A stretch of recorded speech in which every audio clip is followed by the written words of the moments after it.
So if you get a piece of timber that's got a twist in it, this one's only got ever so slight twist, but it's enough here on this end to throw it out. You can see, screw the bottom one first, your top one in ready. Wasn't very good, but and then what I use is a pair of Stilsons like this. Open it out to the width of the wood. The wood varies even when you're getting the same pieces. So you've got a nice tight fit on the top like that. And then you can lever it over. Now if you're holding a camera while you're doing it, you're going to have to hold it down with your leg. And then when you've got it lined up, and sometimes it's an idea to go just a fraction further than you need, because it will want to come back a little bit. Whoops, there we go. Get that screwed in.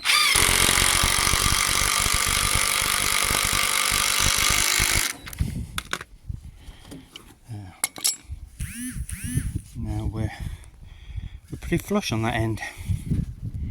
So I've got 3 lengths of screws. I've got a 5 by 100 for when I'm end fixing. That's down here. And then I've got a 80 by 5. So when you're fixing 2 pieces of, well, I call them 6 by 2s, but anything 2 inches thick. And I have some 6 by 120s, and these are for screwing the joists on the roofs, which are 7 by 3s.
So I guess you could say we're at the sort of first fix bit done. So we've got the panels around 3 sides now. So we've got a mixture of 6 by 2s and some 5 by 2s on both sides. And then at the back we've got 4 by 2s and there's some 3 by 2s as well.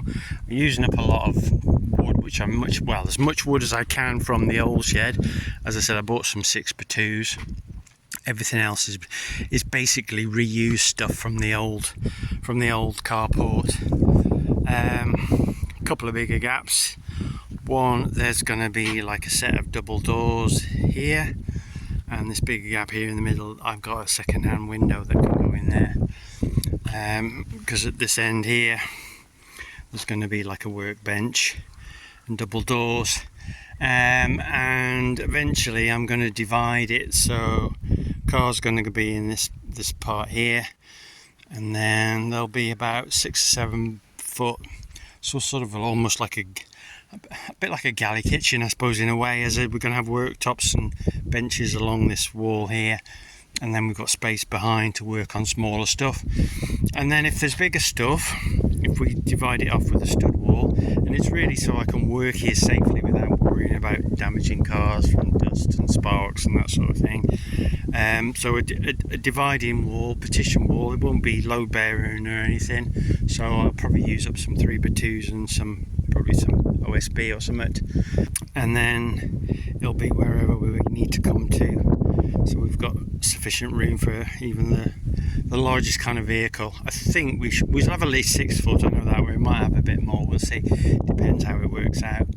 And then on this side, at the moment, I haven't decided, it might be 2 single doors, or there's a possibility I might go for 1 large double door, but I'm going to look into that later. So yeah, we've got the 7x3s, just got one on the front. I had one on the back temporarily, just to support it, to make sure that it wasn't all going to fall down. I've still got a few props around, but now I've got the back in, so that it's all the 3 sides are screwed together, as it were. I feel a little more confident now, so I can get some more of the 7x3s. So the one on this here is going to lie flat, all the others will be upright, and it's just how I worked it out, just for the height really. So that one is cut in, so at the front, but that needs to be that way because it's going to be load bearing for the door, whereas the one on the back isn't going to be carrying much weight because it's going to be sharing the weight with the wall, as it were. So, and then I've got these tall ones in the middle, and I'm going to use those as a guide in order to how I'm going to pitch the roof. So my first centre one, or 2 centre ones, will be one either side of that, 7x3s, and then we'll work down. I can work out then what height I need for the others. So we're going 1 metre apart on the purlins rather. So yeah, that's where we're up to now. So we've made a good start. I've got nothing secured to the concrete yet. I want to try and see if I can get it squared up a little bit before I start putting some concrete screws in to hold it firm. Ironically, it's forecasting some sort of possibility of some sort of storm on Monday, so I'll try and get as much done as I can this weekend to make sure that it stands it. But with only being a timber frame, I'm sure it'll be fine, so as it is. But yeah, that's where we're up to now, so yeah, we'll crack on and get a bit more done next time.